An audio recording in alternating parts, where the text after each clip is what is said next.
लोकवृत्त मराठी, लोकशाहीचा खरा आवाज। साक्रीतील शाळेभोवती संशयाचं वातावरण, मान्यता, पोषण आहार आणि शासकीय निधी संदर्भात अनेक अनुत्तरित प्रश्न, उत्तर कोण देणार? महाराष्ट्रात शालार्थ आयडी संदर्भातील विविध प्रकरणांची चर्चा सुरू असतानाच धुळे जिल्ह्यातील साक्री तालुक्यातून आणखी एक प्रकरण चर्चेत आलंय। काशीदरा रोड परिसरातील एका प्राथमिक व माध्यमिक विद्यालयाला शालेय पोषण आहार योजनेचा लाभ देण्यात आल्याबाबत विविध प्रश्न उपस्थित केले जातात।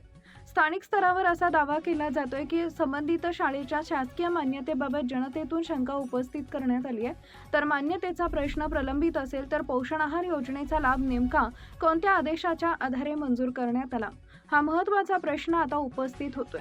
तसेच भारतीय स्टेट बँक साक्री शाखेत संबंधित शाळेच्या नावानं खाते कोणत्या कागदपत्रांच्या आधारे उघडण्यात आले, त्या खात्यात शासकीय निधी कोणाच्या मंजुरीने जमा करण्यात आला, लाभ देण्यापूर्वी आवश्यक पडताळणी झाली होती का, अशा अनेक प्रश्नांची उत्तरे आता शिक्षण विभागाकडून अपेक्षित आहेत। याच दरम्यान साक्रीतील एका शैक्षणिक संस्थेतील कर्मचाऱ्यांबाबतही विविध चर्चा सुरू असून संबंधित व्यक्तीचं शिक्षण विभागातील एका कर्मचाऱ्याशी निकटचे संबंध असल्याची चर्चा स्थानिक स्तरावर होतीये।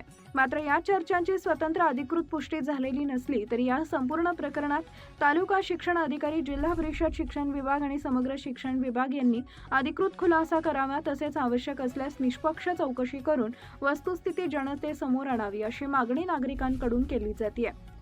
या वृत्तातील सर्व मुद्दे हे सार्वजनिक स्तरावर उपस्थित करण्यात आलेल्या प्रश्नांवर आधारित आहेत। संबंधित व्यक्ती किंवा विभागाचा खुलासा प्राप्त झाल्यास लोकवृत्त मराठी तोही तितक्याच प्राधान्याने प्रसिद्ध करेल। मुख्य संपादक भूषण पवार, लोकवृत्त मराठी न्यूज।